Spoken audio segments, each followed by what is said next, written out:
Hello everyone, कैसे हैं आप सब। उम्मीद करती हूँ आप सभी बहुत अच्छे होंगे।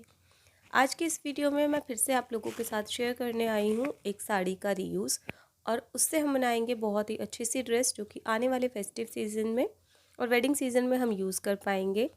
तो देखिए, यहाँ पर साड़ी कुछ इस तरीके की है। मेरे पास फ्लोई फैब्रिक में साड़ी है और काफ़ी हैवी साड़ी है, मतलब पूरी बॉर्डर है इस साड़ी पर, और ये पूरा हम इसको यूज़ करेंगे। तो देखिए, इस तरीके से स्टार्टिंग में पल्ले पार्ट पर कुछ इस तरीके का हैवी वर्क है इसमें। उसके बाद यहाँ पर बाकी के पल्ले पार्ट पर इस तरीके के फ्लावर्स दिए गए हैं। फिर यहाँ पर प्लेटेड एरिया में नीचे की साइड हैवी फ्लावर्स हैं इस तरीके के। देखिए, एम्ब्रॉयडरी है, बड़े बड़े फ्लावर्स हैं, और ऊपर की साइड में छोटे छोटे फ्लावर्स दिए गए हैं। तो कुछ इस तरीके की हमारे पास साड़ी है। साड़ी का जो फैब्रिक है वो काफ़ी फ्लोई है, तो इसीलिए मैंने इसमें लोअर पार्ट में डिसाइड किया है कि मैं इसमें लहंगा बनाने वाली हूँ। और उसके लिए जो लाइनिंग है वो मैं यहाँ पर क्रेप यूज़ कर रही हूँ, क्योंकि क्रेप से फॉल बहुत अच्छी आती है। कॉटन में उतनी अच्छी फॉल नहीं आएगी, क्रेप से फॉल बहुत अच्छी आएगी इसमें।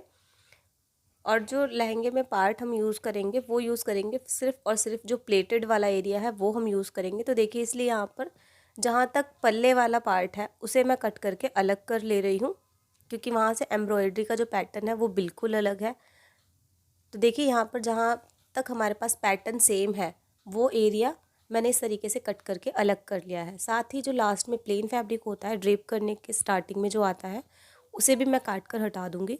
तो यहाँ पर जो हमारे पास फैब्रिक है लहंगे के लिए वो बिल्कुल सिमिलर सा होना चाहिए पूरा। ये नहीं कि आगे पीछे से अलग पैटर्न हो, पैटर्न बिल्कुल सेम आना चाहिए। तो इस तरीके का जो साड़ी का प्लेटेड वाला एरिया है वो मैंने ले लिया है, क्योंकि आप कोई भी मोस्टली आपके पास जो साड़ी होगी उनमें ज़्यादातर यही होता है कि जो प्लेट वाला एरिया होता है वो ऑलमोस्ट सेम होता है। तो जितना हमारे पास फैब्रिक है प्लेटेड एरिया में वो हम इसमें यूज़ कर सकते हैं। तो देखिए, ये यहाँ पर मेरे पास तकरीबन 3.25 मीटर फैब्रिक है। तो मैंने इसे इस तरीके से पहले रख लिया है, अरेंज किया है। उसके बाद लहंगे की जो लेंथ हमें कितनी चाहिए तैयार, उसके लिए हम इसको कटिंग करेंगे। तो बॉर्डर मैं इसमें यूज़ कर रही हूँ, और जो बाकी का बचा हुआ बॉर्डर है साइड का वो मैं इसमें नीचे प्लेस करूँगी। तो इसीलिए इंची टेप को नीचे की तरफ बढ़ाते हुए मैं यहाँ पर लेंथ मेज़र करूँगी। तो जो लेंथ है रेडी वो 36 है, तो मैं यहाँ पर इसमें 34 पर मार्क कर रही हूँ, क्योंकि 2 इंच हम इसमें बेल्ट भी ऐड करने वाले हैं। लेकिन अगर आप इसमें नीचे बॉर्डर नहीं ऐड करेंगे तो आप इंची टेप को आप बिल्कुल स्टार्टिंग से रखें जहाँ से आपका बॉर्डर स्टार्ट हो रहा है, और ऊपर तक मेज़र करें। जितनी आपकी रेडी लेंथ है उससे 2 इंच कम मार्क करके इस तरीके से आप कट कर सकते हैं, क्योंकि 2 इंच की हम इसमें बेल्ट रखने वाले हैं। तो कुछ इस तरीके से मैंने इसको फैब्रिक को कट करके निकाल दिया है। प्लेटेड लहंगा बनाना सबसे इजी लहंगा होता है, इसमें ज़्यादा प्रॉब्लम नहीं आती है। जस्ट आपको इसमें जो लेंथ है वो बिल्कुल अच्छे से कट करनी होती है। तो देखिए, यहाँ पर अब मैंने लिया है इसमें फैब्रिक 3 मीटर जो क्रेप का है, और नीचे का जो फैब्रिक है लाइनिंग फैब्रिक जो है उसे मैं अम्ब्रेला कट करूँगी, क्योंकि ऊपर का जो फैब्रिक है वो मेरे पास ज़्यादा नहीं है, सिर्फ 3 मीटर 3.5 मीटर कपड़ा है। तो उसमें इतना अच्छा प्लेटेड लहंगा नहीं बनता है। बट अगर हम इसमें लाइनिंग काफ़ी अच्छी लगा देते हैं तो वो ऊपर से लुक आती है। ऊपर से क्लाइंट की डिमांड थी कि उन्हें इसमें केन केन वगैरह भी नहीं चाहिए था, तो इसीलिए मुझे जो करना था वो इस लाइनिंग के साथ ही करना था। तो इसलिए यहाँ पर मैंने, तो देखिए, यहाँ पर हमारे पास कपड़ा इस तरीके से मैंने बिछा लिया है, और 3 लेयर्स में मैंने यहाँ पर कपड़ा बिछाया है।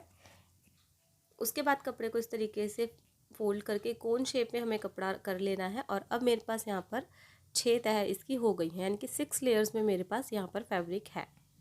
अब देखिए, अगर आप ज़्यादा फैब्रिक लेते हैं तो आपकी यहाँ पर 8 लेयर्स हो सकती हैं। अगर आप कम फैब्रिक लेंगे तो यहाँ पर 4 लेयर्स भी हो सकती है। और एग्जैक्ट जितना मैंने फैब्रिक लिया है उतना लेते हैं तो यहाँ पर आपकी भी 6 लेयर्स होंगी। ये आपकी चॉइस पर डिपेंड करता है कि आपको कितना ज़्यादा घेर चाहिए। जितना ज़्यादा आप घेर रखेंगे उतना ज़्यादा आपको कपड़ा लगेगा। ठीक है, 1 लेयर का आप मानकर चलिए आपको 1.25 मीटर कपड़ा लगेगा, तो उसके अकॉर्डिंग आप यहाँ पर फैब्रिक इसमें ले सकते हैं।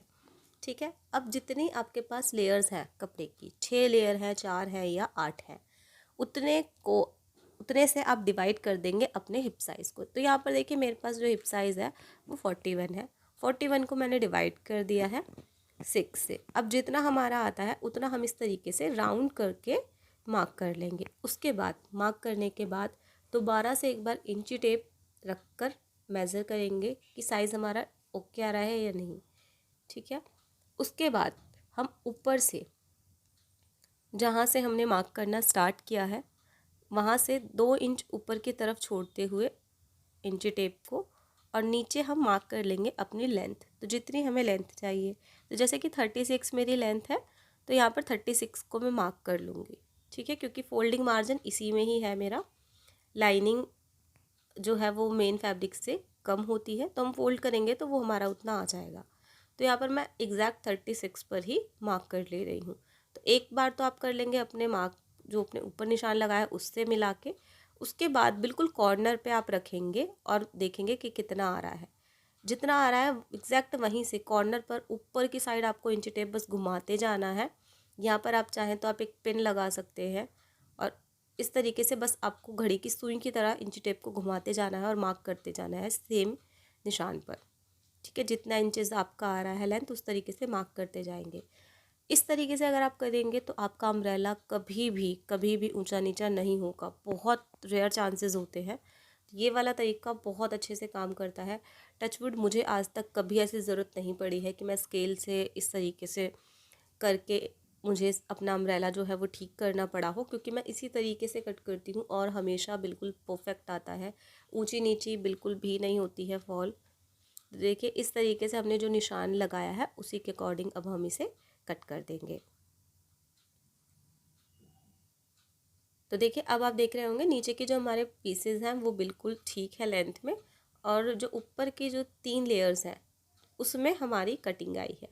ठीक है, तो यहाँ पर हमारे जॉइंट लगेंगे। तो देखिए 3 हिस्से हैं, इनमें हमारे जॉइंट लगेंगे, और नीचे के 3 बिल्कुल ठीक है।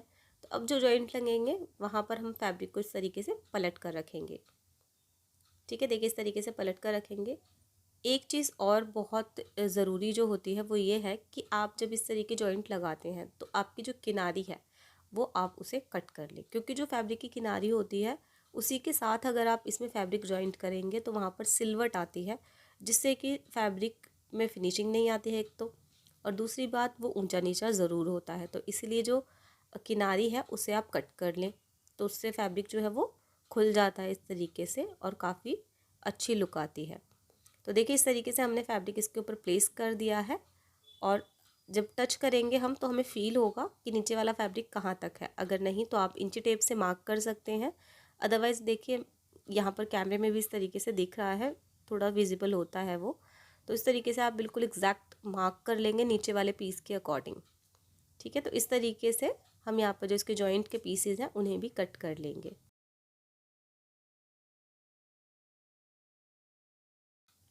अब मैं आपको इसे खोल कर दिखाती हूँ। तो देखिए इस तरीके से एक जो पल्ला है वो हमारा बिल्कुल बड़ा होगा। ठीक है, वो पूरा जॉइंटेड होगा, और एक थोड़ा छोटा होगा। तो देखिए इस तरीके से मैंने आपको खोल कर दिखाया है। तो इस तरीके से ये हमारा फैब्रिक होगा।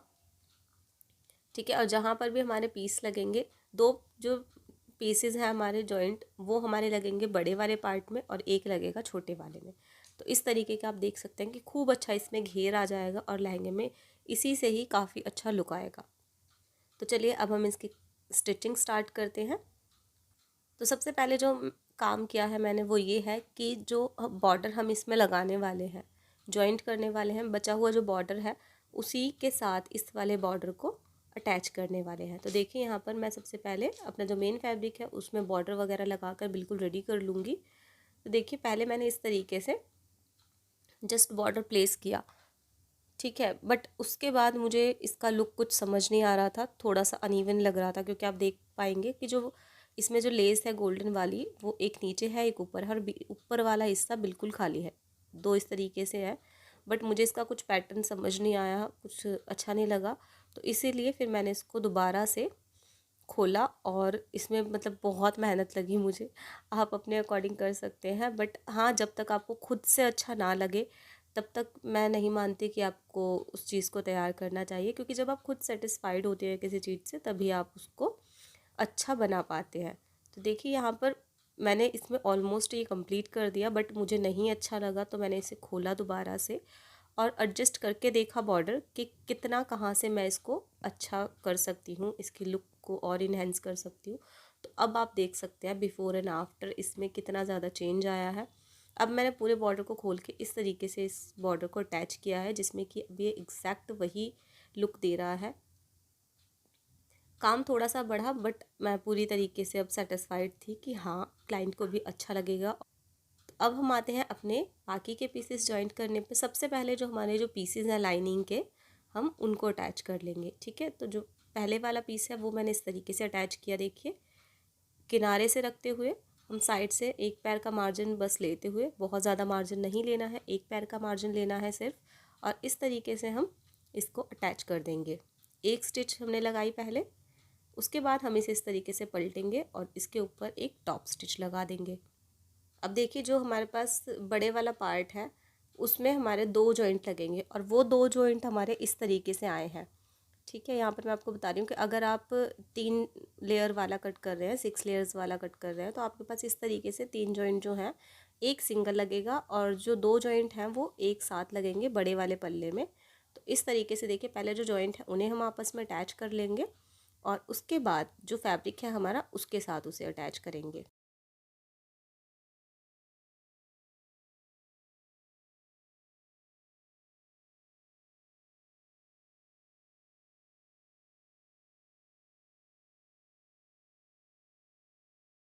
अब हमारे जो फैब्रिक्स हैं, 2 जो हमारे पल्ले हैं, एक बड़ा है एक छोटा है, उन दोनों को हमें आपस में अटैच कर लेना है और बिल्कुल एक लेयर उसकी तैयार कर लेनी है। तो देखिए, पूरा हमारा वो जॉइंट हो जाएगा। पूरा राउंड में नहीं जोड़ना है, बस हमें अभी उसको एक साइड से जॉइंट करके एक पूरे फैब्रिक की लेयर बना लेनी है। तो इस तरीके से हम अपना फैब्रिक जो है वो रेडी कर लेंगे। तो देखिए, अब हमारे पास ये जो फैब्रिक है वो इस तरीके से रेडी हो चुका है, बस साइड से एक साइड से खुला हुआ है। तो अभी हमें इसको सिर्फ इतना रेडी करना है। अब हम आएंगे अपने मेन फैब्रिक पर। मेन फैब्रिक में अब हमें डालनी है प्लेट्स। प्लेट्स हम स्टार्ट करेंगे 1.5 इंच फैब्रिक छोड़ के, उसके बाद हम यहाँ पर प्लेट्स डालना स्टार्ट करेंगे। प्लेट्स आप अपने अकॉर्डिंग डाल सकते हैं, बड़ी छोटी, जितनी आपके फैब्रिक में आ जाए उतनी। ठीक है, जितना आपके पास कपड़ा ज़्यादा होगा उतनी अच्छी आप इसमें प्लेट्स डाल सकते हैं। तो यहाँ पर मैंने मीडियम साइज़ की प्लेट्स डाली हैं, बहुत बड़ी भी नहीं है बहुत छोटी भी नहीं है। 1-1 इंच की मैंने इसमें प्लेट्स डाली हैं और मतलब ठीक ठाक प्लेट्स आ गई थी। तो इस तरीके का आप देख सकते हैं, मैंने इसमें प्लेट्स डालकर रेडी कर ली हैं। जितनी प्लेट आपकी आ जाए उतनी प्लेट्स हमें इसमें डाल लेनी है। तो देखिए, यहाँ पर लास्ट में आते आते सिर्फ हमें वापस से 1.5 इंच फैब्रिक छोड़ देना है और बाकी पूरे में यहाँ पर इस तरीके से हमने प्लेट्स डालकर तैयार कर लेनी है। तो देखिए, अब हमने इस तरीके से यहाँ पर प्लेट्स डाल के इसमें तैयार कर लिए हैं और जो इसमें प्लेट डाला हुआ हमारा फैब्रिक है वो बिल्कुल हमारे बराबर होना चाहिए, जो लाइनिंग फैब्रिक हमने कट किया है उसके। तो दोनों की जो वेस्ट वाली पार्ट है उसको हम इस तरीके से मेज़र करके देखेंगे, या तो आप इसे इस तरीके से मेज़र करके देख लें दोनों को एक साथ रख के, और या फिर आप इंची टेप की हेल्प से दोनों को मेज़र कर लें। कुल मिलाकर बात यह है कि दोनों ही हमारे बराबर होने चाहिए।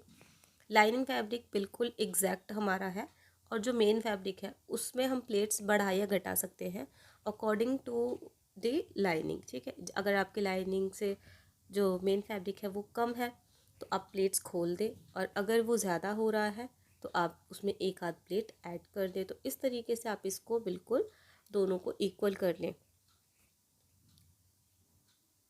उसके बाद हमें इस तरीके से दोनों को आपस में स्टिच कर लेना है।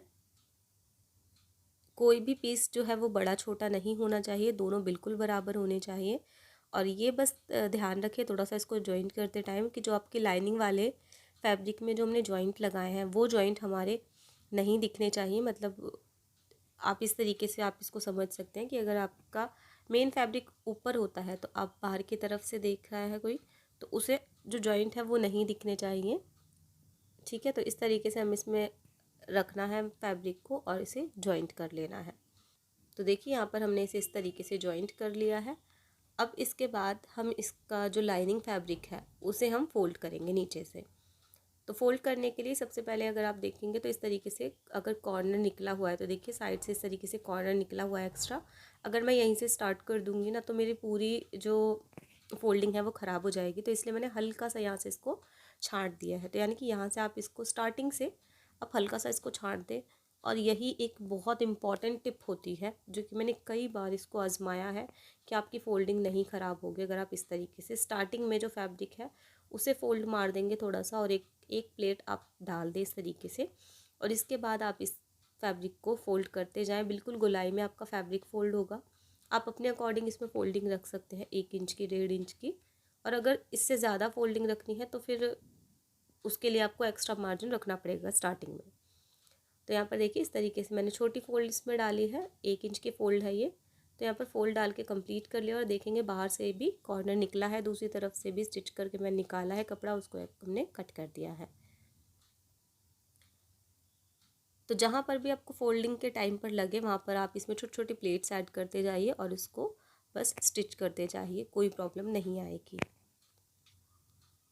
अब देखिए इस तरीके से मैंने फैब्रिक को जो है वो आयरन कर लिया है, क्योंकि इस टाइम पर जो इसकी प्लेट्स हैं वो बहुत अच्छे से सेट हो जाती हैं आयरन से।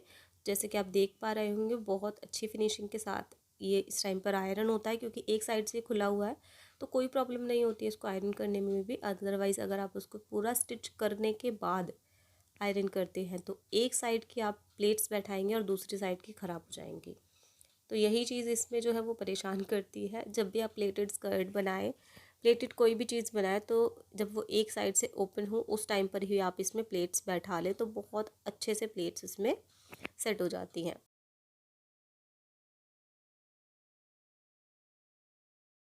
तो देखिए अब हमने अपना जो लहंगे के दोनों साइड हैं उनको एक साथ इस तरीके से रखा और यहाँ पर हमने इसको मार्क कर लिया है 6 इंचेस पर, यानी कि 6 इंच ऊपर की तरफ से हमें छोड़ना है और उससे नीचे हमें यहाँ पर इसको स्टिच कर देना है।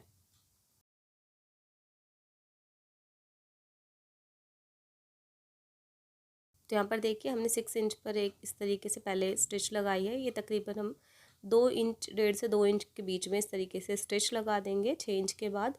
और यहाँ से हम इस जो धागा है वहाँ से इसको कट करेंगे और फिर उसके बाद हम अपने दोनों पैनल्स को अलग अलग जॉइंट करेंगे। ठीक है, सिर्फ 1.5-2 इंच हमें इसको साथ में जॉइंट करना है, यानी कि दोनों लाइनिंग और मेन फैब्रिक को। उसके बाद हमें इन दोनों ही फैब्रिक्स को अलग अलग कर देना है, यानी कि सबसे पहले जो हम अपना मेन फैब्रिक है उन दोनों पीसेस को लेंगे, ठीक है, उन्हें अटैच करेंगे आपस में और पूरा नीचे तक स्टिच करेंगे। और उसके बाद फिर हम अपना जो हमारा लाइनिंग फैब्रिक है उसके बाद फिर हम उसे स्टिच कर देंगे। तो इस तरीके से हमें दोनों को अलग अलग स्टिच करना है ताकि जो घेर है वो अलग अलग रहे। अगर हम एक साथ इसको स्टिच कर देंगे तो उतना अच्छा इसका लुक नहीं आएगा, फ्लोई नहीं रहेगा, साइड से खिंचा खिंचा सा रहेगा। तो इसलिए हम इसको इस तरीके से अलग अलग जॉइंट करेंगे।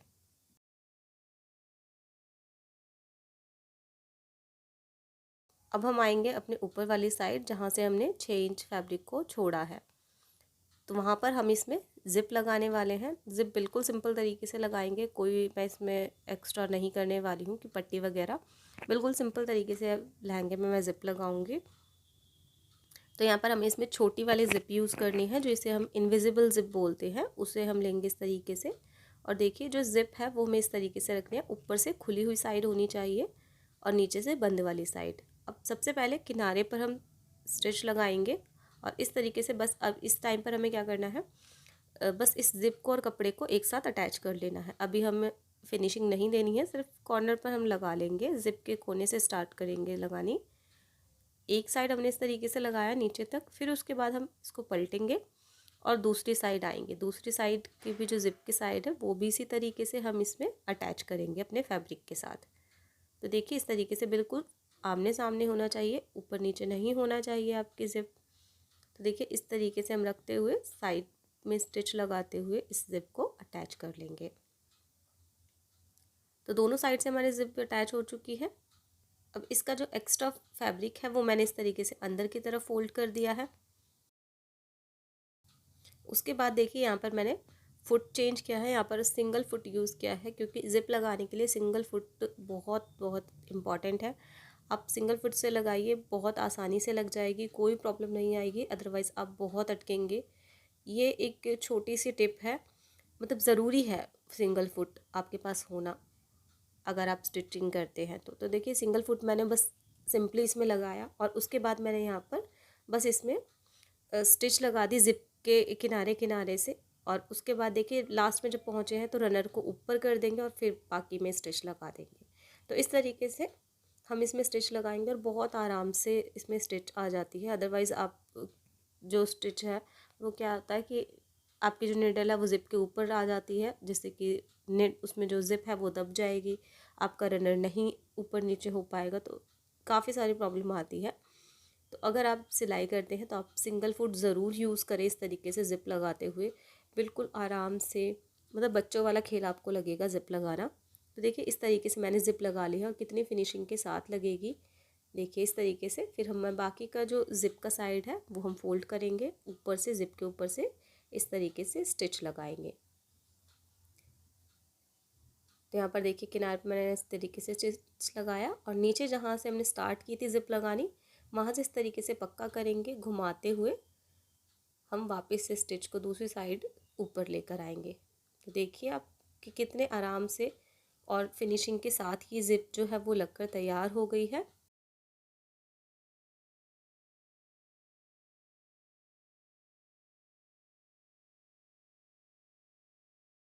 अब हम ऊपर की बची हुई जो ज़िप है उसे हम कट कर देंगे। बस याद रखें कि इस टाइम पर आपको रनर को ऊपर ज़्यादा नहीं खींचना है, क्योंकि ज़्यादातर प्रॉब्लम ना यहीं आती है कि मेरे साथ कई बार हुआ है कि रनर ऊपर खींच दो और वो रनर निकल जाता है और उसको डालने में आपका आधा घंटा वेस्ट होता है। तो ये कोशिश बिल्कुल भी ना करें यहाँ पर। अब हमें वापस से आना है वहाँ पर जहाँ से हमने ज़िप स्टार्ट की थी। थोड़ी सी आपको क्या है ज़िप वहाँ से खोलनी है। अब ये मत सोचिए कि ज़िप निकल जाएगी, क्योंकि ज़िप नहीं निकलेगी। आपने बहुत नीचे से स्टार्ट किया था ज़िप लगाना पट्टी के साथ, तो मेन जो आपका टाँका है वो ऊपर की तरफ है। तो यहाँ से बस आपको हल्का सा इसको आधा इंच खोलना है और यहाँ पर हम इस तरीके से ये पट्टी इसमें लगा देंगे। ये बिल्कुल ऑप्शनल है, आप चाहें तो आप लगा सकते हैं। अपना बना रहे हैं तो एक बार को फिर भी छोड़ सकते हैं, क्योंकि आप अपने साथ थोड़ा सा एडजस्ट कर सकते हैं। बट अगर आप किसी और का बना रहे हैं, किसी क्लाइंट का बना रहे हैं, तो ये चीज़ बिल्कुल भी स्किप मत कीजिए, क्योंकि छोटी सी चीज़ है बट बहुत इरिटेट कर सकती है, क्योंकि ज़िप का कॉर्नर साइड है और अंदर चुभेगा क्लाइंट को। तो इसीलिए आप बिल्कुल भी इसे स्किप ना करें। अगर किसी और का बना रहे हैं तो बिल्कुल भी ना करें। अब देखिए अब मैंने इस तरीके से बेल्ट जो है वो पेस्ट कर ली है। यहाँ पर पेस्टिंग वाली बेल्ट है ये, और इस तरीके से मैंने पेस्ट कर ली है मार्जिन छोड़ते हुए। और ये जो बेल्ट आपको कट करनी है बिल्कुल एग्जैक्ट आपका जितना वेस्ट आ रहा है लहंगे में जितना वेस्ट है आपका, उतना आप इस तरीके से इसमें इसको कट करके तैयार कर लेंगे। तो देखिए साइड से पहले हमें इसमें फोल्ड लगा लेनी है। ठीक है, अब हमें इस दोनों साइड में ही हम इस तरीके से फोल्डिंग इसमें लगा लेंगे। एक्स्ट्रा मार्जिन इसमें रखना है आपको। उसके बाद हम अंदर की तरफ से, यानी कि उल्टी साइड से, लहंगे के उल्टी साइड से हम रखना इसको रखेंगे। और जितना मार्जिन आपने उसमें छोड़ा है बेल्ट पट्टी में, उतना मार्जिन इसमें लेते हुए हम यहाँ पर इसमें सिलाई लगाएंगे और इस बेल्ट पट्टी को इसके साथ अटैच करेंगे।